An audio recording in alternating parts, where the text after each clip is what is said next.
take a look at the family album.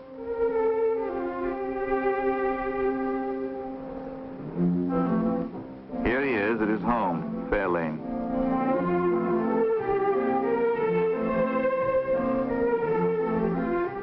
Walking with his wife, Clara, through the garden.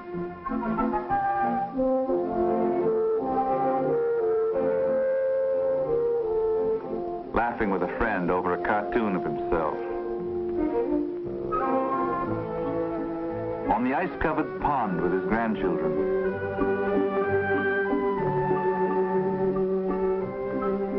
Here he is, back on the land, tinkering with one of the old steam engines.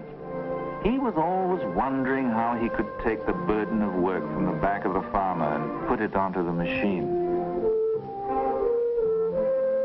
Maybe it was at times like this that the idea of a tractor came to him.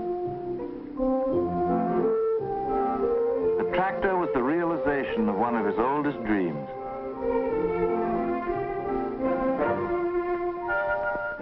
Here he is in his office, having a conference. The man whose $5 day startled the industrial world. This is a family scene. His son Edsel starting out with some friends on a transcontinental trip, getting a big send-off. A drive like this was quite an adventure in those days.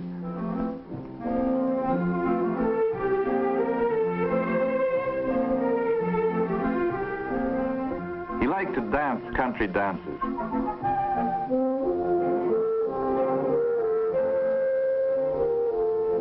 A grandchild, Henry Ford II, showing his grandchild a baby bird with Mrs. Edsel Ford watching.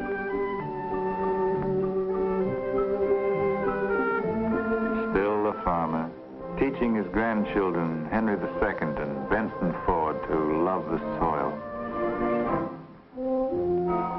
On anniversaries and other state occasions, he'd get out the old quadricycle and drive it around Fairlane with his wife, Clara.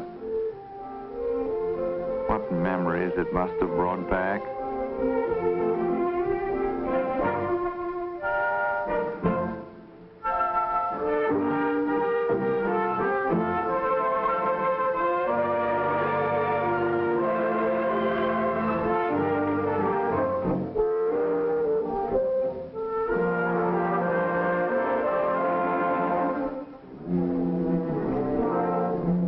Sometimes he liked to go camping with some of his old friends. The bearded man is John Burroughs, the naturalist. On the right is Harvey Firestone.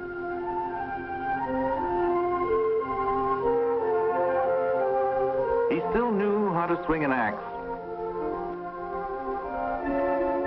Had his own ideas about cooking, too. That's Edison in the background. Vigorous men with vigorous minds and healthy appetites. They used to have a saying, you can take the boy out of the country, but you can't take the country out of the boy. Whatever he did, Henry Ford always kept a certain rustic simplicity, a rugged quality that nothing could alter or soften. Burroughs had always looked down his beard at the Model T, called it a noisy device that frightened the birds. But finally, even Burroughs overcame his prejudices.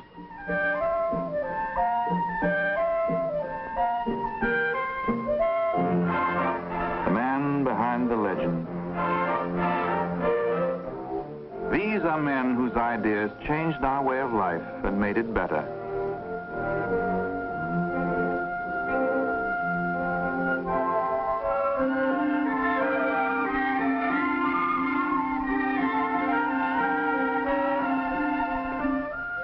Father and son. They walk side by side, reviewing the past, planning the future together.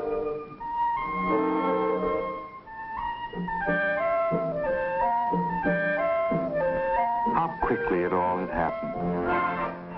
In less than 25 years. Henry Ford. He personified the American credo of individualism and freedom of enterprise.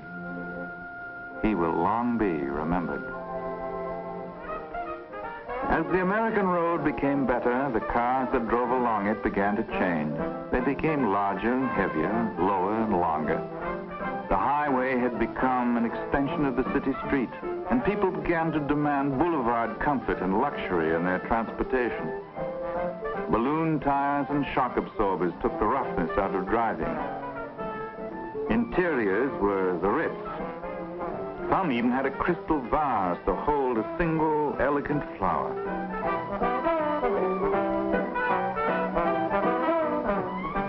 Henry Ford saw the trend and began making the Lincoln, one of the finest and most luxurious cars in the world. Alongside of such grandeur, the old Model T began to look more and more like a country cousin.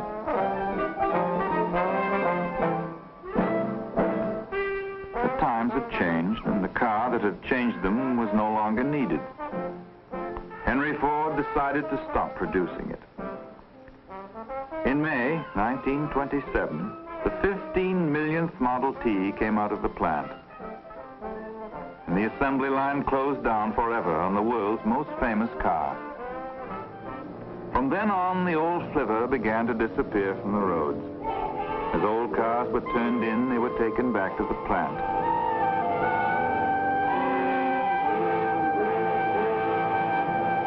There they were scrapped. Their steel was salvaged for use in the new models.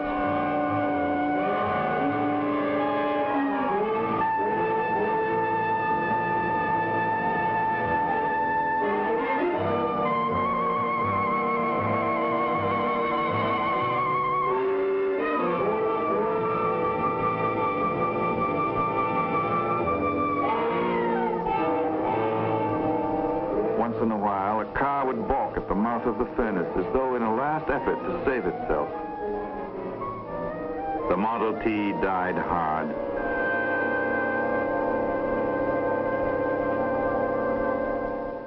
Although the Model T began to fade from the American scene, the impetus and the new direction it gave to our way of life did not stop there.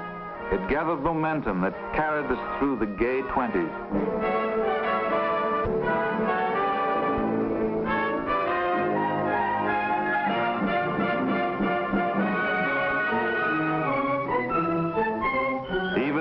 Depression of the 30s could not stop the powerful forces that had been set in motion.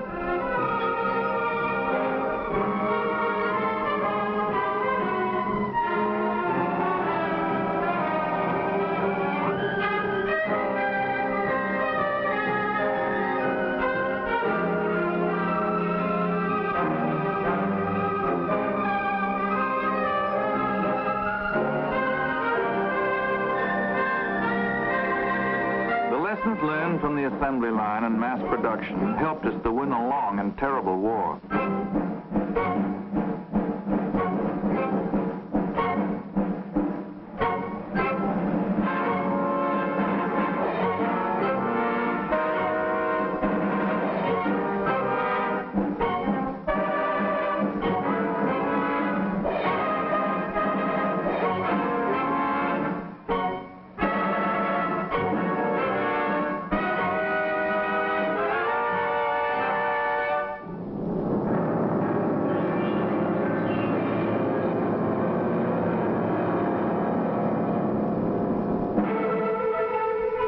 Nothing has been able to stop us. We have kept on working, kept on building. And today, this is how the American road looks.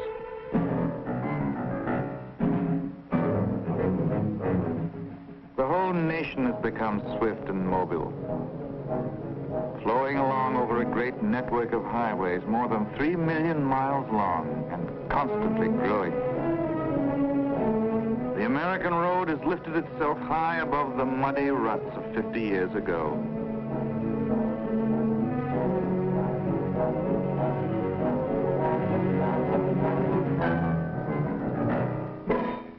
The road has bridged the gulf between city and country.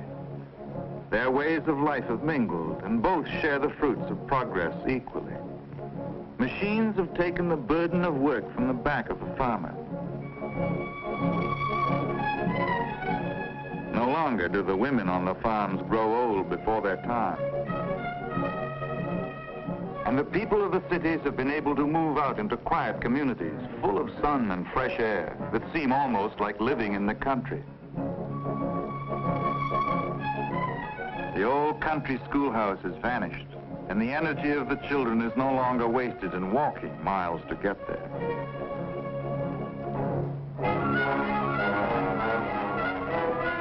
The worker of today no longer has to live close to the plant that employs him. His home is in pleasant surroundings, and he drives to work. Every car on the American road, every new building that towers against the sky is a sign of our progress towards a better way of life. But perhaps the most wonderful thing about the American road is the freedom it gives us. You've only to get in your car and start driving to feel it. The American road. What magnificent vistas open up before us as we travel along it. We have come a long way since the quadricycle and the Model T. These short years, our whole way of life has changed. We have accomplished much, but the achievements to come will dwarf our own. The American road stretches ahead of us, all towards a new horizon. We are all traveling along that road, all moving forward towards an even better tomorrow.